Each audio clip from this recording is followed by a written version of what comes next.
one of the many ways I live stealth in the mainstream. I will never forget it. The other day I was talking to one of my many trans daughters. Oh, you see, I am one of those transgender women that you talk about. Well, I was transsexual back then. Back in the 1970s, that's when I transitioned.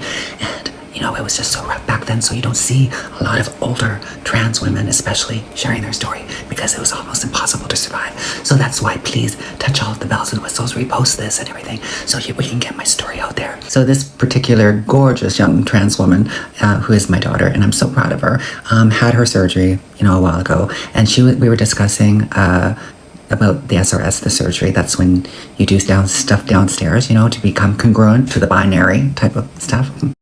Ugh. You know, sometimes I think in a perfect world, it's like when we don't have to do stuff like that everybody just accepts themselves, you know, that, you know, how many surgeries that we don't have to get because we wouldn't have to be having to be stealth so much in the world, right? It's just crazy what we have to do to survive in this world, right? Okay, back to the story.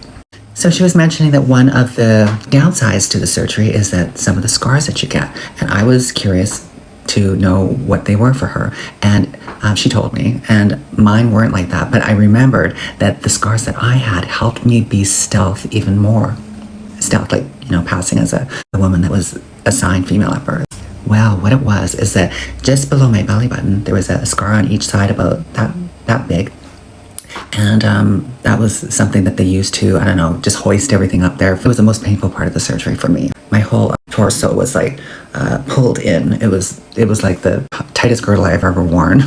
But when I came home and my girlfriend saw it, they said, oh my God, it's like I have those too. And she was a cisgender woman. Like most of my friends were cisgender back then because, you know, this was back in 1997. I lived non-op for 20 years from 15 to 35. And so once I got into recovery in 91, it's like all of my friends were cisgender girlfriends, right? Those are the ones that saved me and helped me retool my mind and saying that, you know, and dump all the shame and guilt out of my head for just existing like we all do as women, you know, for living in this patriarchy.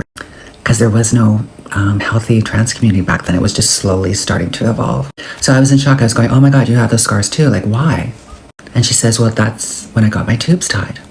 So I put that into my stealth repertoire.